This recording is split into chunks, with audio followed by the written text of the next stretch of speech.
Yun, welcome back to my YouTube channel, Mary Cocinera. Ngayong araw na to, isi-share ko naman ang aking napakasarap na oatmeal cookies. 2 ways ang gagawin ko. Simpleng technique lang po ang gagamitin ko dyan. Gumagamit ako sa paggawa ng oatmeal cookies ng creaming method para mabigyan ng ating cookies ng air pockets. Magkaroon ng light and tender touch. Pero babalansehin natin yan.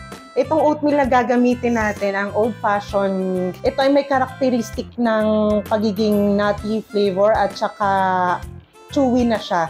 So, ang gagamitin natin na sugar para hindi naman masobrahan sa pagka-chewiness ay light brown sugar lang po.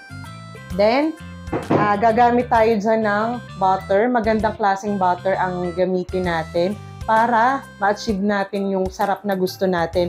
Yung creaming method, kaya din ginagamit ko siya, syempre flaky yung ating oatmeal para ma-distribute evenly ang ingredients. Mas consistent ang texture at flavor. Napakabilis lang nito, so simulan na natin. Unahin natin, mag-sift tayo ng ating all-purpose flour. 240 grams. Ilagay na rin natin dyan ang ating baking powder, 1 teaspoon. Ganon din ang ating baking soda, 1 teaspoon. Sift natin para mag-break up ang lumps. Then, haluin lang po natin yan. Okay, ang gagamitin kong butter ay unsalted. Soften yan or room temperature. Pag sinabing softened, ayan, spreadable siya pero hindi nagme-melt. Ilagay na natin sa ating mixing bowl. Etong creaming method din na technique na yan, magbibigay din yan ng magandang yield sa ating oatmeal cookies. Pero hindi lahat ng cookies ginagamitan ko niyan. Etong oatmeal ang isa sa ginagamitan ko niyan. And then ang ating granulated sugar. Lagay na rin natin.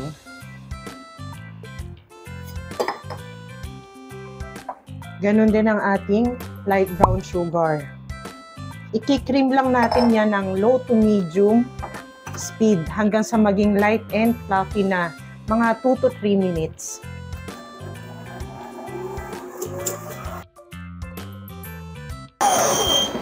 Huwag natin kalimutan mag-scrape ng bowl ang ating attachment, pati yung mga panabi hanggang sa ilalim para makream ng evenly ang ating mixture.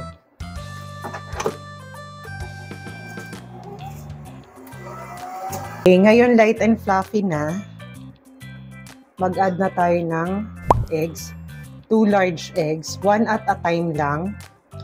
Ilalagay ko na rin ang aking sea salt para malusaw, half teaspoon. Then, 1 teaspoon ng vanilla.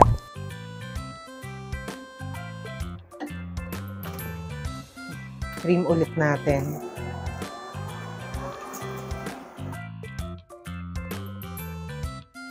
Okay, ngayong blended na yung ating nilagay na unang itlog. Dagdagan pa natin ng 1 large egg.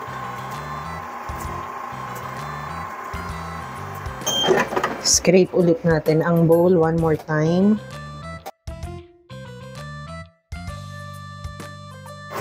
Okay, ngayong well blended na, ilagay na natin ang ating dry ingredients.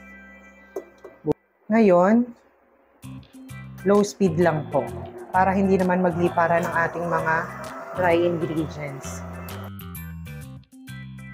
Ngayon naman, i-fold lang natin ang ating old-fashioned oats. Napakamahal ng oatmeal cookies sa cafe. Kaya, kung ako sa inyo, kung ako lang naman, gumawa na lang po kayo. Sigurado pa kayo na malinis at hindi kung kani-kaninong kamay dumaan. Okay. Ngayong na-fold na to, hahatiin ko lang ito sa dalawa. Titimbangin ko siya, din hahatiin ko sa dalawa. Kasi dalawang flavor ang aking gagawin. Okay, titimbangin ko na. Huwag nyo nga po pala kalimutang mag-subscribe at pindutin ang bell button. Makakatulong po yan para mag-grow ang aking YouTube channel. At special thank you nga po pala sa mga hindi nag-skip ng ads. At iniipon ko yung bawat sentimong kinikita ko sa YouTube. Cents pa lang po kasi konti pa lang naman yung aking viewers at subscribers. At ibibili ko pa po yan ng ingredients para makapag-share pa po ako ng maraming content. Okay, subscribe na po kayo. Comment, like, and share kung pwede. Kung pwede lang naman. Okay, timbangin ko na to. Ilalagay ko po ang mga list of ingredients dito mismo sa video. Kasi hindi po nakikita nung iba sa description. So, screenshot nyo na lang po. Hatiin ko sa dalawa kasi dalawang flavor nga po ang aking gagawin. Shout out nga po pala kay Ma'am Ann ng Israel, yung sumubok ng aking mocha cake last week. Ang sarap daw. Maraming salamat po sa panonood.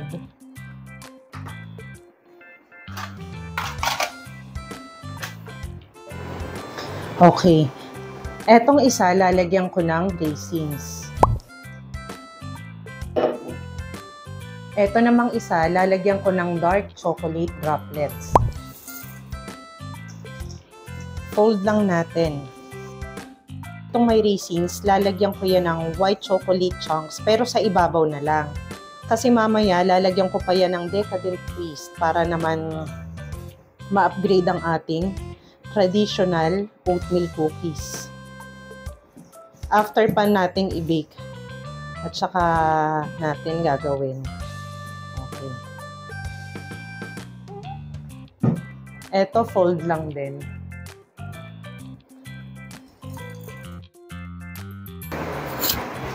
Ngayon naman po, itong ating cookies, mas maganda kung patatambayin natin sa chiller ng at least an hour bago natin i-bake para makapag-rest yung ating dough. Magbibigay yan ng thickness sa ating cookies. Mas maganda ang alsa at hindi masyadong mag-spread ang ating cookies. Pero ako, i-scoopin ko na siya bago ko ilagay sa chiller. Kung kayo gusto nyo yung nakalagay sa chiller, nasa bowl, ay wala naman pong problema.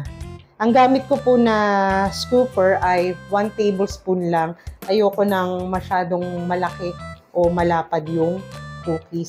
Lagyan po natin ng 2 inch apart kasi mag-spread po yan habang binibake natin. Makakagawa tayo dito ng mga 3 o 4 na dosena sa pagkakatanda ko. Eto, hindi ko i-bake lahat. Kasi gusto ko, pagka nag-crave ako, yung bang busy ka, pini-freezer ko siya. Then, pag nag-crave ako, madali nang mag-pop sa oven. Basta pagka ginawa nyo po yun, nilagay nyo sa freezer, i-extend nyo po ang oras ng baking para naman hindi hilaw ang cookies. Ini-scoop ko na rin sa Tupperware. Tapos nilalagay ko sa freezer. Etong nauna kong nilagay sa ating cookie sheet, ito yung may raisins. Lalagyan ko po ng chocolate chunk sa ibabaw. Kung gusto nyo po siyang lagyan ng white chocolate chips, ay nasa sa inyo na po yun. Ang gamit ko pong chocolate ay Beryl's. Yung natirang ilalagay ko sa freezer, lalagyan ko na rin ng chocolate sa ibabaw bago ko i-freezer. Medyo malalaki ko talagang chunks. Kung gusto nyo po ng chips, ay kayo na po ang bahala. Then ilalagay ko na po muna sa chiller at isusunod ko naman yung aking may chocolate droplets. Okay, isusunod ko nang ilagay sa baking sheet itong chocolate chip oatmeal cookies. Okay, huwag kalimutan 2 inch apart po para hindi magdikit-dikit. Oh, ang aking final touch sa ating chocolate chip oatmeal cookies ay lalagyan ko pa rin sa ibabaw ng chocolate droplets.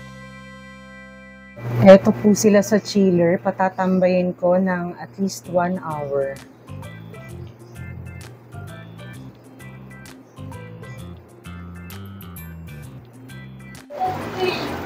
Magme-melt ako ng white chocolate. May-melt ko lang yan, double boiler para hindi po masunog. Ganon din na ang semi-sweet po ito. I-melt ko lang din po at palalamigin sila. At may gagawin po tayo sa cookies. Lalagyan natin ng decadent touch. Ito na po ang melted chocolate. Gagamitin natin yan mamaya pagkatapos nating i-bake ang ating oatmeal cookies. Okay.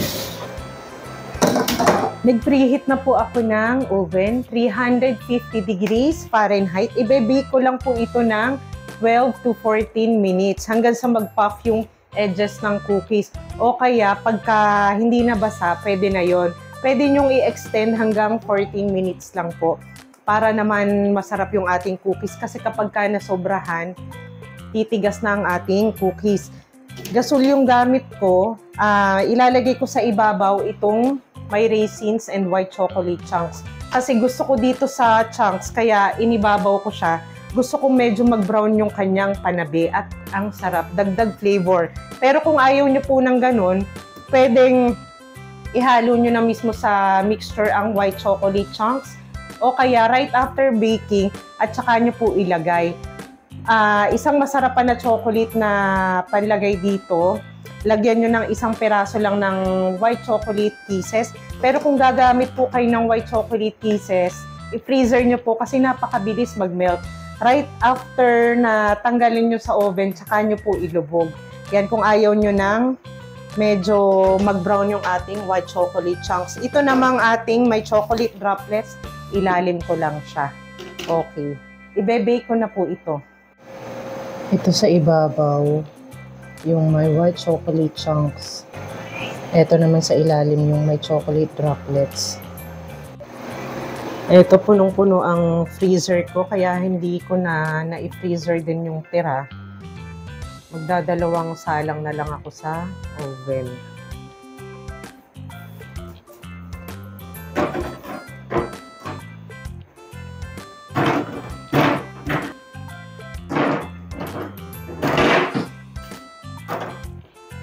Okay na po ang ating oatmeal cookies. Ngayon, hayaan na po muna natin sa baking sheet ng 5 minutes bago natin ilipat sa cooling rack para hindi naman masira ang kanyang structure pagka nilipat natin agad. Okay, wait lang tayo 5 minutes. After 5 minutes, ilipat na po natin sa ating cooling rack. Huwag nyo nga po pala kalimutang mag-subscribe, ha? At mag-hit ng bell button para ma-update po agad kayo kapag meron akong post na bagong recipe video. Isusunod ko ng isa lang yung second batch. Napakasarap nito. Kung hindi nyo pa nasusubukan, gusto nyo namang mag-try ng hearty cookies or oatmeal cookies, subukan nyo na. At masarap talaga.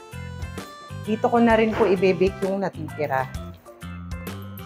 Dito sa ating melted chocolate na semi-sweet, ididip natin yung pinakang bottom ng ating chocolate chip oatmeal cookies. Yan.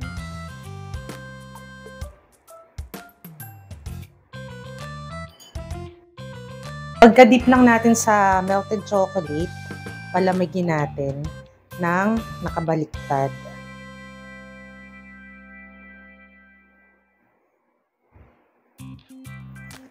Optional po ito. Kung hindi nyo naman po bet ay huwag nyo na pong gawin. Pero ako gusto ko to. Masarap siya. Okay. Hindi ko lalahatin yan. Ito namang may white chocolate chunks natin, ganun lang din yung gagawin po natin. Itira pa ako dun, i-drizzle ko na lang sa ibabaw. Medyo messy lang to pero ang sarap nito. Huwag nyo nga po pala kalimutang mag-subscribe ha. Maraming salamat po sa mga nanonood sa akin. Pwede kayong mag-comment, positive, negative, okay lang. Yung yema cake ko nga, nung unang post ko yun, meron agad nagalit sa akin kasi hindi niya nakita yung yung ingredients sa description. Ang init-init ng ulo sa akin, nagmumura. Bilak ko nga. Hindi dapat nagagalit, dapat nagbabasa muna. Kaya ngayon, hindi na ako naglalagay sa description. Nasa mismong video na lang. Paki-screenshot nyo na lang po. Kasi ilan silang nagalit. Kasi hindi nagbabasa. Kaya, basa-basa din tayo minsan. Maya-maya ilalagay ko to sa chiller. Mga 3 minutes lang para mas mabilis tumigas yung chocolate. Okay, hindi ko lalahatin. Kasi kulang na rin. I-drizzle ko na lang. Gagamitan ko ng piping bag. At lalagyan ko sa ibabaw. Okay, ito yung natira. Pinapakita ko lang sa inyo yung mga simple na pwede natin gawin sa ating cookies. Para naman ma-upgrade sila.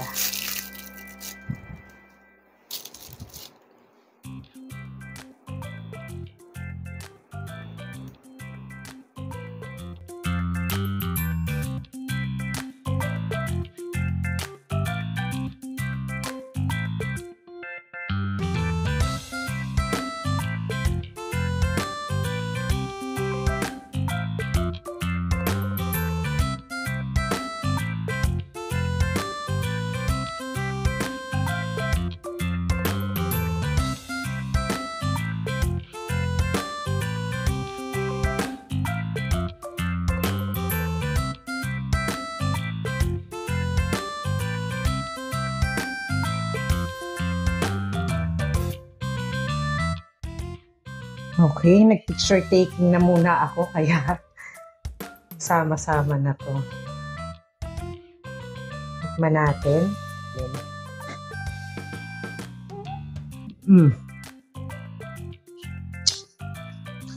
Ang sarap, tamang-tama lang yun. Tamis na. Ito namang isa.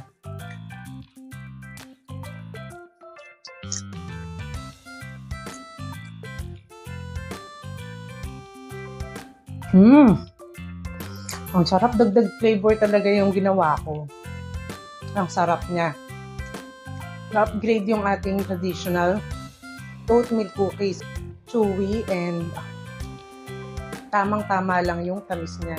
Isa pang masarap na ilagay po dito, cranberries. At kung mahilig kayo sa Black Forest cake, matagal gawin yan. Gusto nyo gumawa kayo ng Black Forest cookies. Gamitan nyo ng bittersweet chocolate chunks at saka mag-melt kayo. Optional po yung melted chocolate. Mag-melt pa kayo ng bittersweet din tapos lagyan nyo ng dried cherries. Meron na kayong Black Forest cookies.